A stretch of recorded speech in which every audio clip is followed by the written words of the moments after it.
The storm rolled in without warning, no slow build-up, no hint of rumble.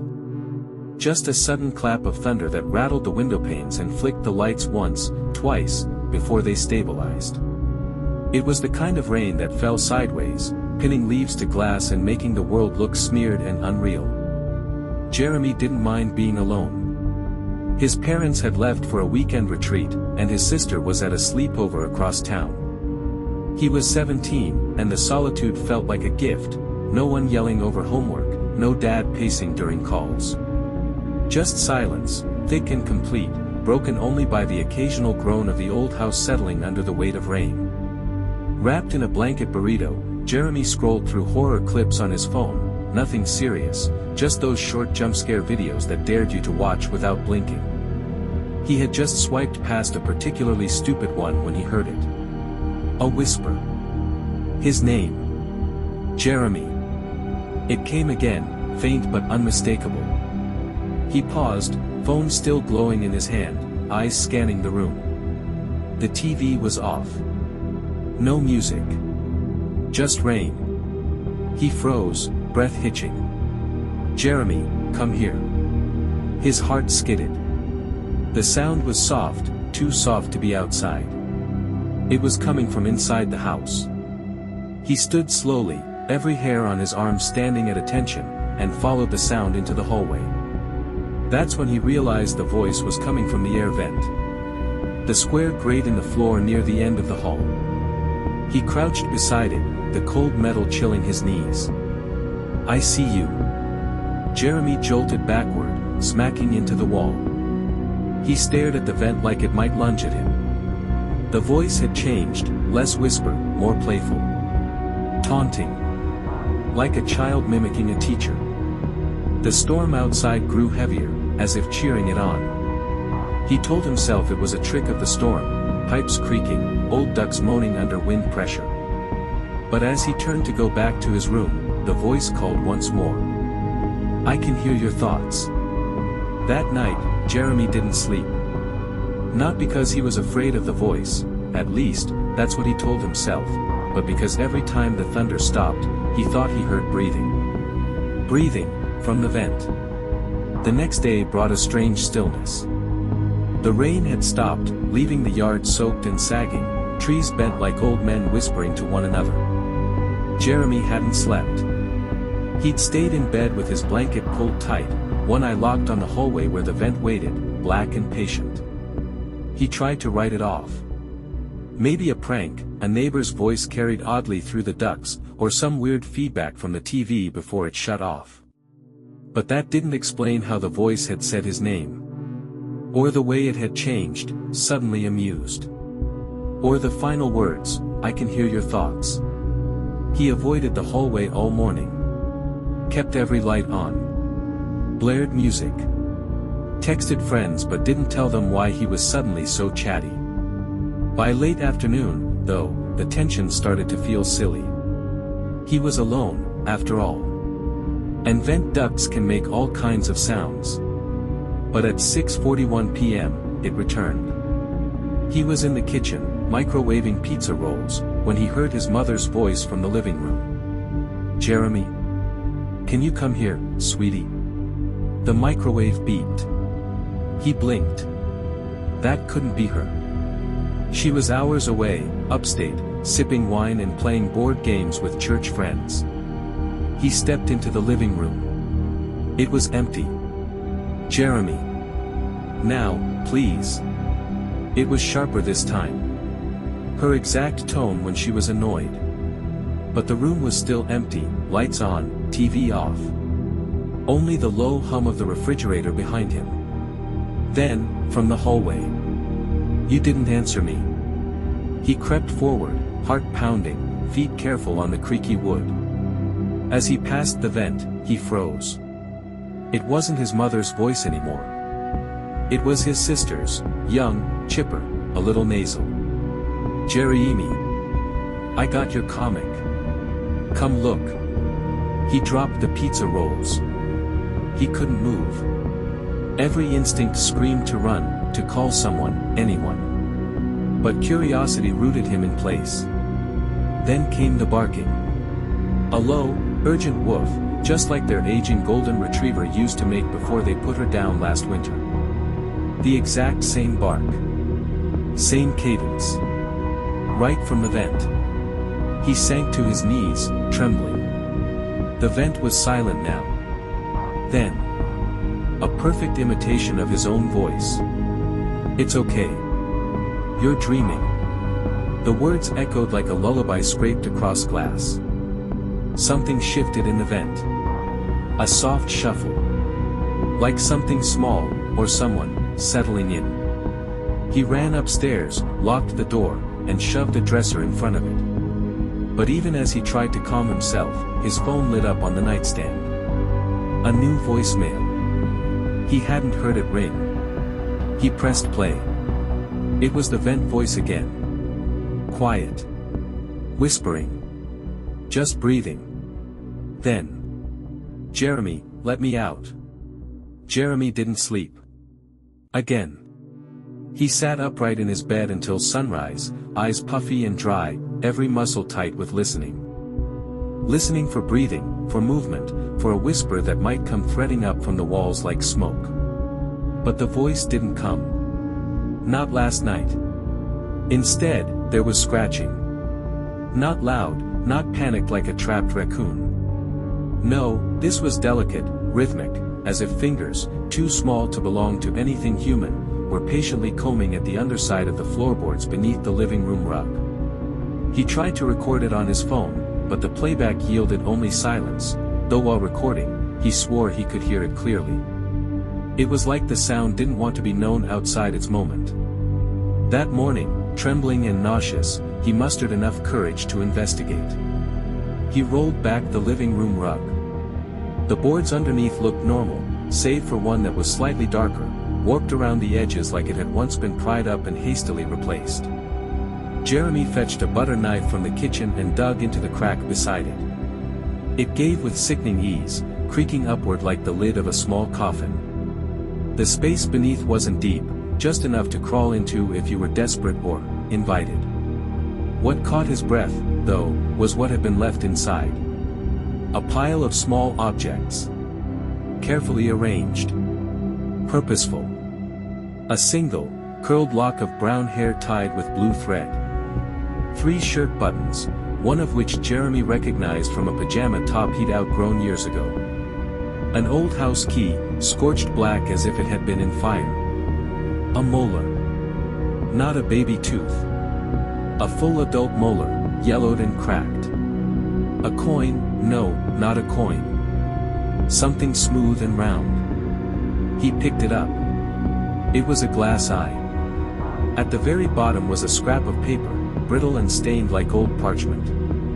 One word was scrawled in messy charcoal across it. Mine. A sound cracked through the air vent like a giggle smothered under a pillow. Jeremy dropped the paper. He shoved the board back in place, not bothering to nail it down. He ran into the kitchen, grabbed duct tape, and sealed the living room vent shut. But that night, just after midnight, when the moon peeked through the thin veil of clouds, he woke to a sound he hadn't heard in years. His dog, Daisy, padding up the hallway. Click, click, click. He sat up slowly. She was dead. Gone. But the sound continued. The soft pat of paws, followed by something else. A dragging noise. And from the vent, a whisper, breathless and gleeful. You found my things. The tape didn't hold. By morning, it was peeled back like something had clawed at it from the inside. Jeremy found thin scratches around the vent's edges, 4 lines, evenly spaced, as if someone had been tracing fingers, or claws, along the metal. The scratching didn't stop anymore. It was constant now. A slow, dragging rhythm beneath the floorboards and inside the walls. As though something was pacing, waiting. Or maybe just listening. He stopped eating. Stopped answering texts. He hadn't told his parents what was happening. What would he say? There's something in the vent pretending to be us. They'd laugh. Or worse, send him somewhere. somewhere with padded rooms and no vents at all. By the third day, it changed again. He awoke to silence. Not peace, but the kind of silence that feels wrong, too heavy. The wind had died. The house didn't creak. Even the hum of the fridge was gone. And then, his own voice. From the vent. Clear.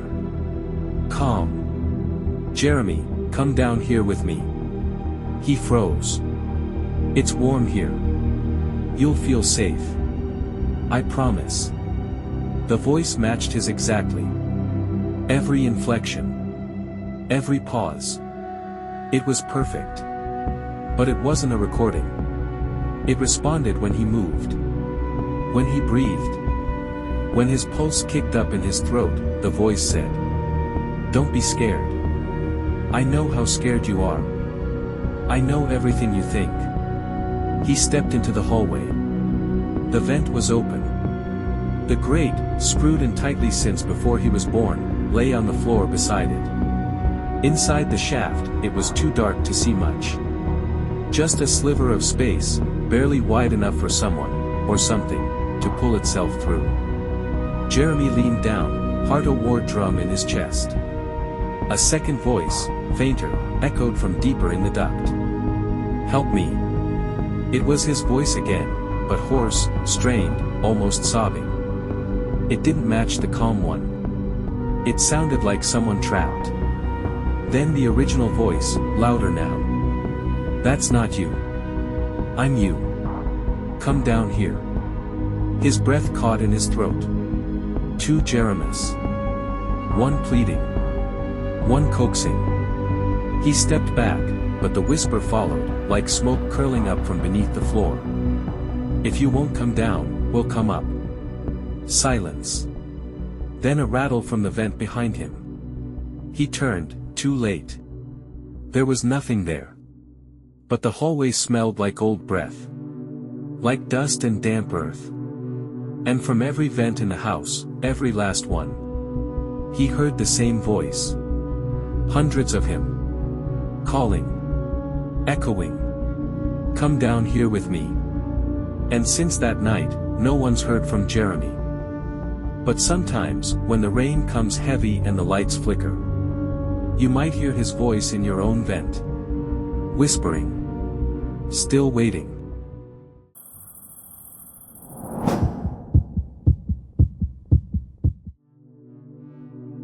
The footsteps began at 12:04 a.m. Every night.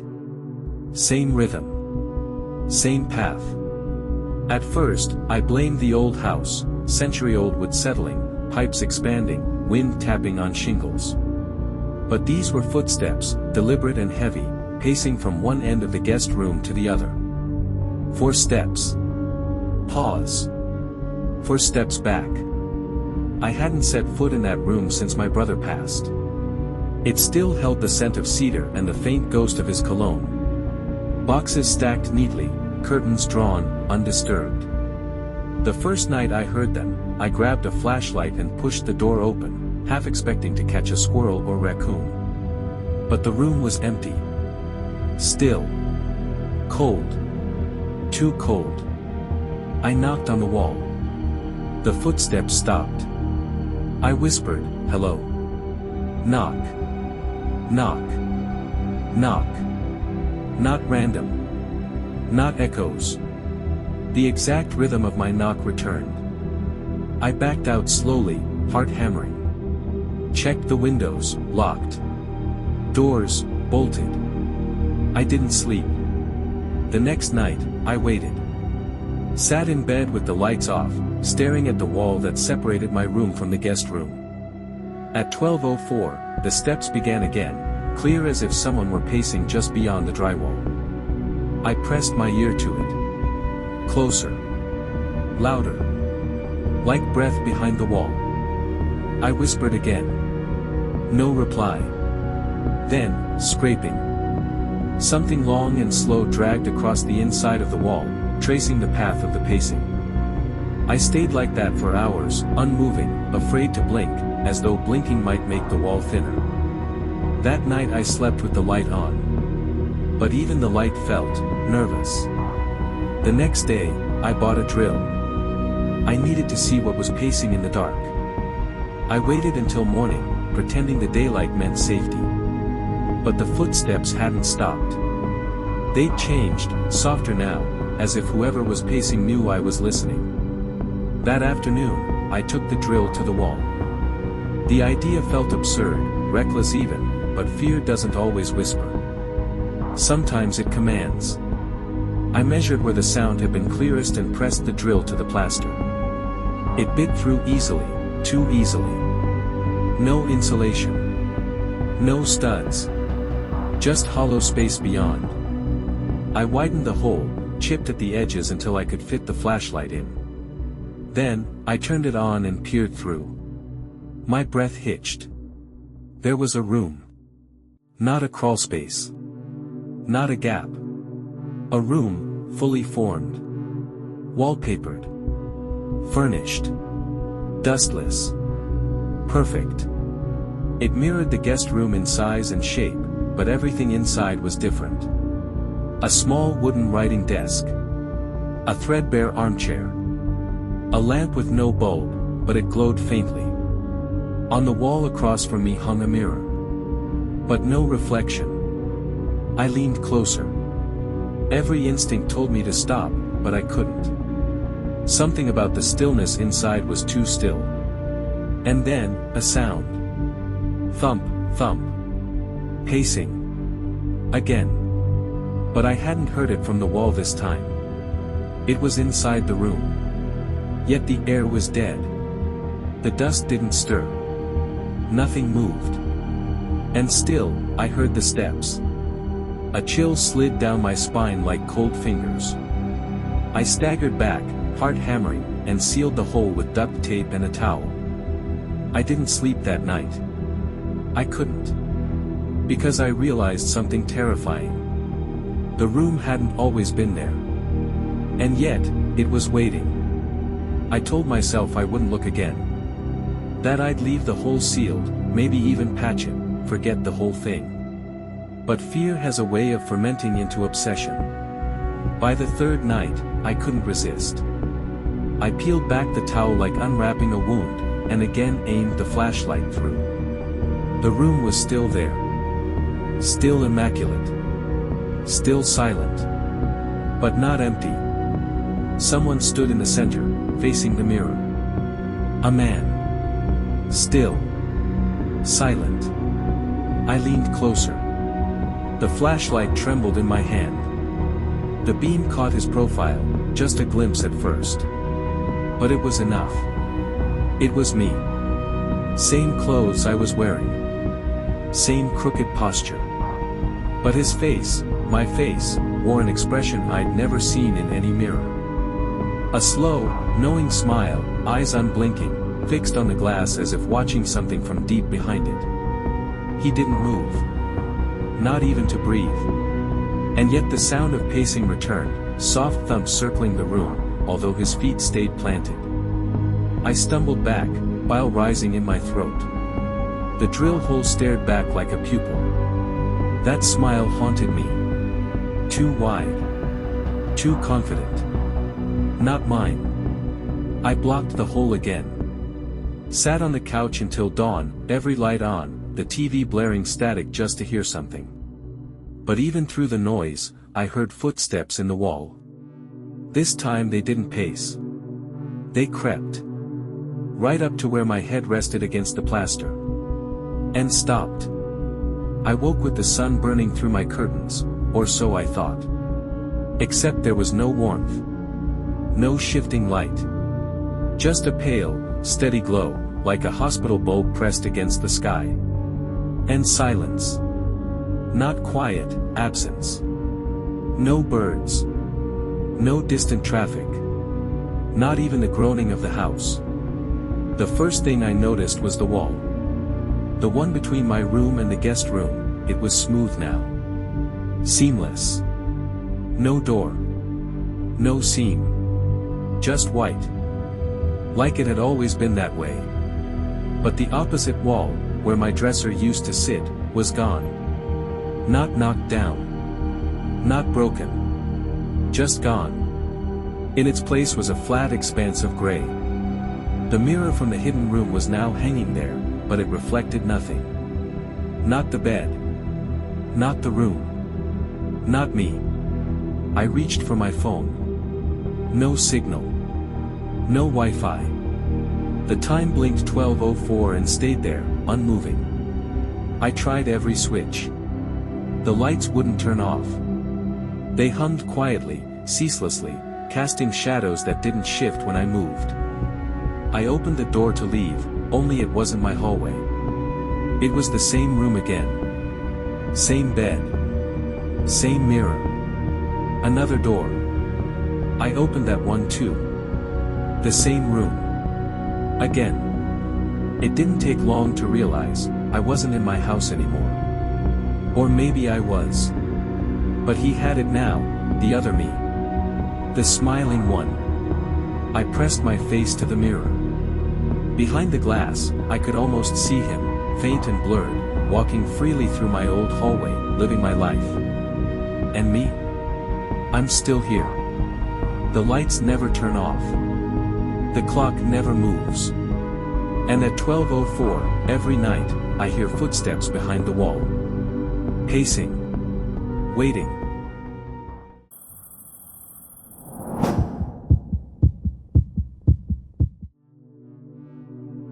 They told us the old house came with character.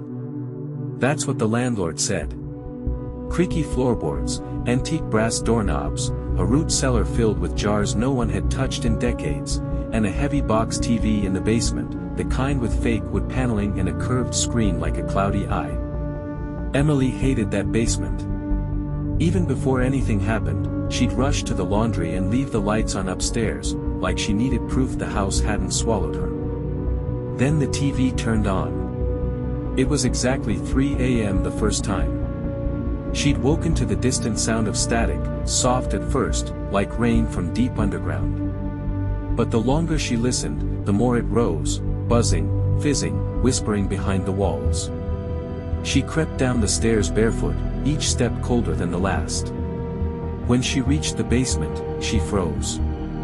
The TV was glowing. Pale, silver light flickered over the cobwebs and concrete like frost. Static poured out in waves, not just white noise, but something else. Layered.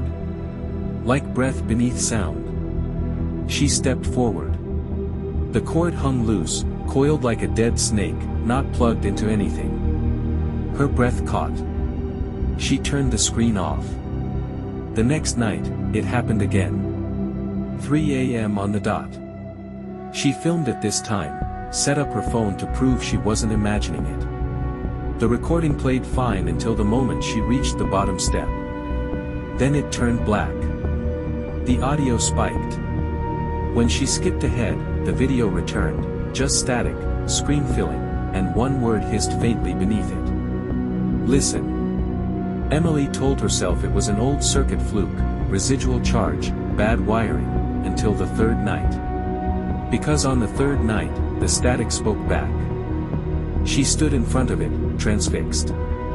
The fuzz moved like fog across a mirror. Something shifted inside it. Shapes. Shadows.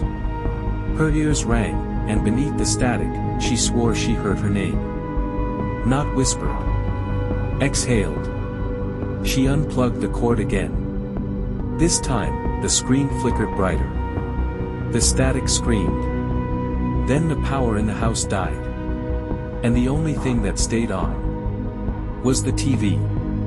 The power didn't return until morning. The electricians found nothing wrong. Breakers fine, one muttered, tapping the panel with his flashlight. Strange surge, maybe. This place wired in the 50s. Emily didn't tell them about the unplugged TV that had hummed with light long after everything else went dark. She didn't mention the ringing in her ears or the way the basement had smelled, like ozone and rotting soil. She didn't tell them because, even now, she wasn't sure it had really happened. Until the fourth night. 3 a.m. Like a church bell only she could hear. This time, she didn't descend the stairs. She stood at the top, clutching the railing, watching the static's glow flicker upward from below like firelight from a crypt. Then something changed. It began slowly, a shift in the static's rhythm. Instead of chaotic snow, the screen started to swirl, pulling inward, a silent cyclone. And within it, a form. A face. No, not a face. Her face. Pale, distant, and dreamlike. Her own eyes stared back through the blur. But it was wrong. Slightly off. The mouth was too wide. The hair fell the wrong way. It was like a child's drawing of her, sketched from memory in the dark. The image didn't speak. But beneath the fuzz, letters began to crawl across the bottom of the screen, jagged and flickering like old film subtitles. Do you hear it yet? She staggered back, her foot catching on the rug. She fled to her room, slammed the door, and buried her head under the covers like she was 7 again. But even there, she couldn't drown out the static. It buzzed in her skull, behind her eyes. By morning, the TV had shut off. She crept down to find it dark, inert, innocent-looking. The cord still dangled limp. On impulse, she turned it on herself. The screen blinked to life immediately. More subtitles. Now you're listening. We can start. That night, the dreams began. She wandered endless halls lined with TVs, each flickering with that same gray fuzz. On every screen, the not-quite-right version of herself stared back, mouths open wide but soundless, until one smiled. She woke to a message on her mirror, written in condensation though the air was dry. Dig under the stairs. Emily stared at the mirror for a long time that morning. The message was fading, but still legible, the way breath lingers on glass when no one's there. Dig under the stairs. She checked the bathroom windows. Closed tight. No one else had been in the house. She didn't go to work. Didn't eat. Just paced, her thoughts circling the drain. That night, she sat at the top of the basement stairs again. At 3 a.m., the TV clicked on by itself. This time, there was no face, just words crawling across the static, like a sick lullaby. Dig under the stairs. Over and over.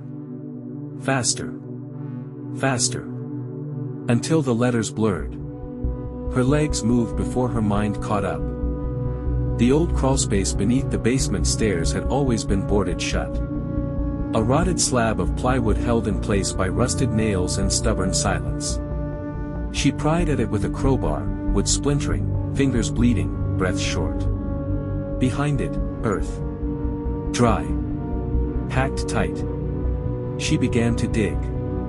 The dirt wasn't just dirt. It smelled wrong. Like damp meat and copper.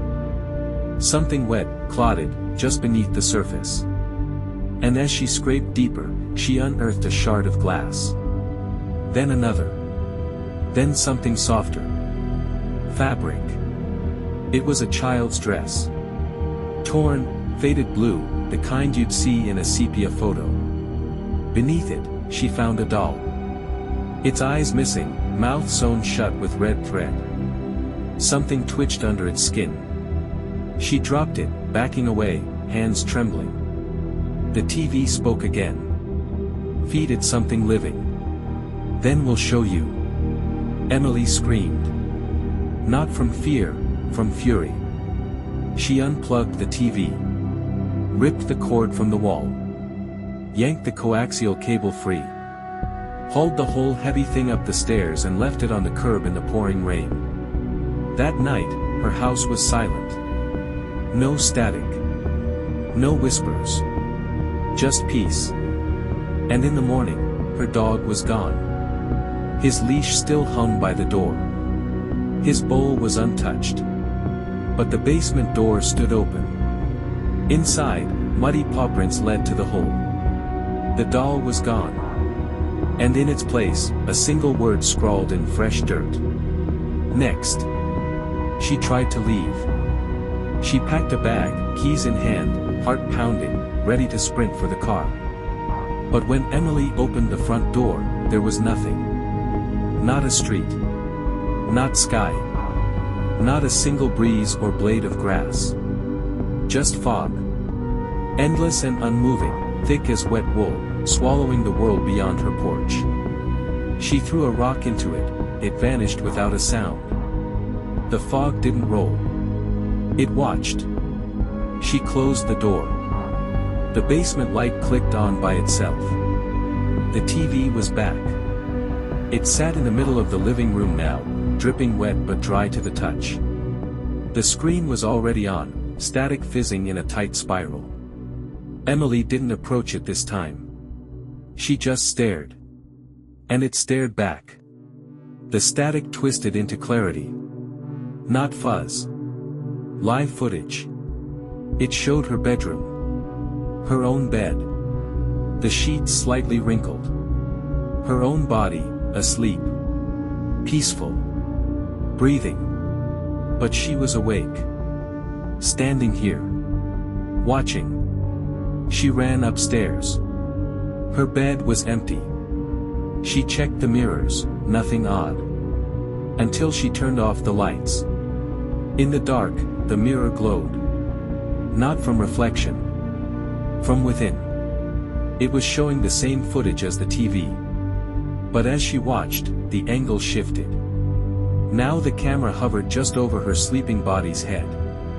The viewpoint drifted closer, closer, the screen pulsing with tension, as if something invisible were leaning in. The sleeping version stirred. Its eyes fluttered open. And then, its head turned, slowly, unnaturally. It looked directly at her. The mirror cracked.